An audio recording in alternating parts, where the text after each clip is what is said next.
what used to be physical has now become digital. So that means that, in the past when you would go in and out of a store, you now do that digitally. What's different between that is you're leaving a footprint, you're leaving data. And that means that those online presences can hold that data and mine that data and collect that data on you and potentially on those like you, around you, in your family, in your social circle, on your Facebook page that you've liked on Instagram, etc.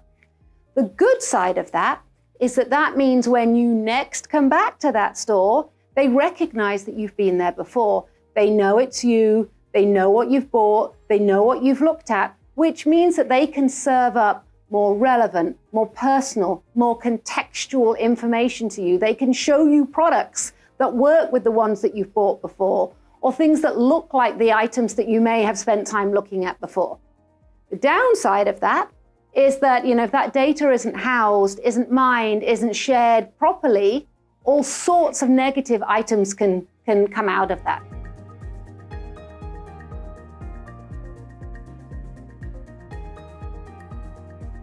We understand that we have exposed ourselves to brands and to companies online, and there is an expectation that that information is treated with dignity and respect and the privacy, but perhaps more importantly, that is used to create deeply personal relationships which show up by knowing enough about me and who I am and serve me the right way. And that means I almost expect the speed of an Amazon. Right? I expect it, in the past when we wanted to order something online, if it took a week or 2 weeks, that was fine. That 2 weeks became a week. That week became several days. Those days have become now several hours. And in my kids' case, they expect something in minutes. But we also expect all the things that come along with an ongoing relationship. So when I'm looking for those things, I expect you to, again, know what I've bought, know what I've looked at, know what other people who look like me are looking at, and make recommendations and expedite that process.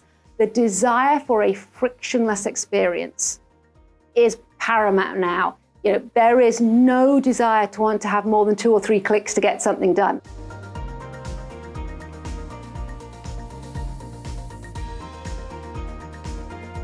So consumers have changed their expectations as technology has advanced. And I would say that that's interestingly different as you think about breaking out customers across sort of the age spectrum. So, one of the things that also has accelerated that rate of change, I think, was COVID.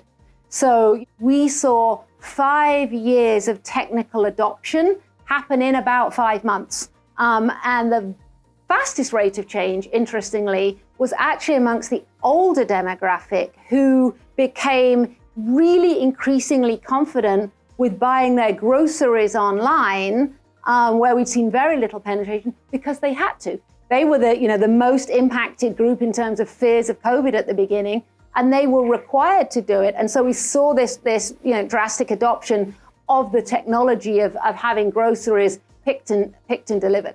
The other thing that I think is particularly interesting around the youngest demographic is the rise of the importance of social media, which is playing the role of discovery, inspiration. In the past, when I was young, I used to go to the newsagents and buy magazines and pour through the magazines, and those would be the sorts of things that inspired me to want to aspire to buy products or to think about what's next. That now happens on TikTok, it happens on Instagram, right? It happens on YouTube.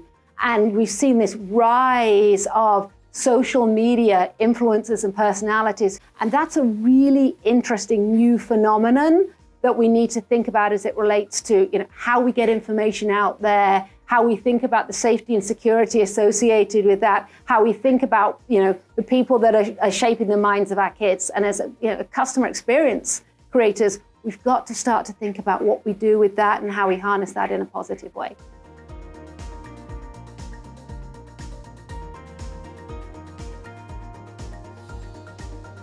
We're not yet familiar with what AI-based search is going to mean and how we're going to interact with that. And I think either the positives and the negatives associated with that.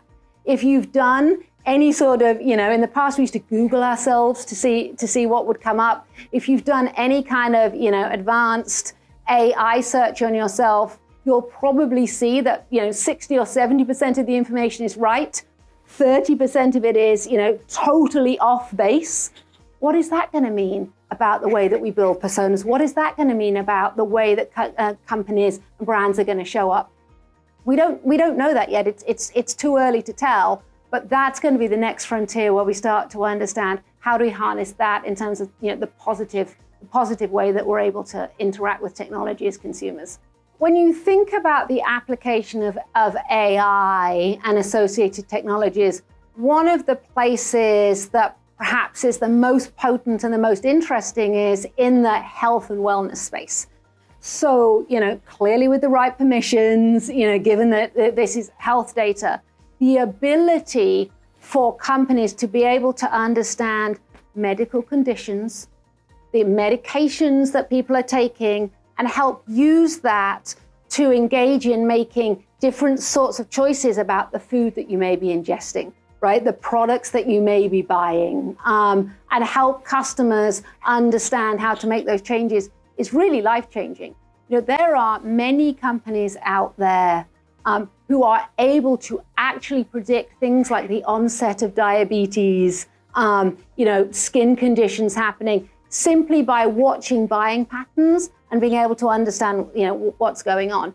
Now, many of these are still behind the curtain in that they're working on them and their models and they're predictive. We've yet to figure out how to deploy these the right way, in a way that isn't creepy, and in a way that isn't off-putting for customers.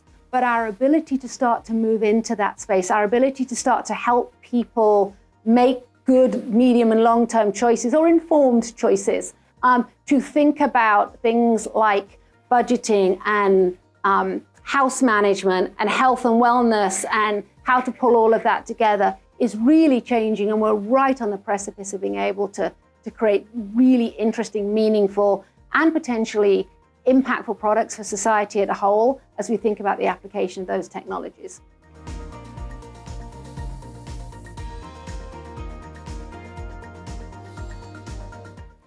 So I think AI and digitization is going to continue to run at pace, and it looks like it's going faster and faster and faster. And just when we think we're sprinting, we seem to kick into another gear. So we're going to start moving into Web 3.0 and thinking about, avatars and our ability to transact and play around in the gaming community. When we go to the extent that we want to go to stores, we're going to be able to have, avatars popping up, and you'll be able to try on shoes digitally and never have to go to the store. We're going to start to see that side of things as it relates to a change in the retail landscape.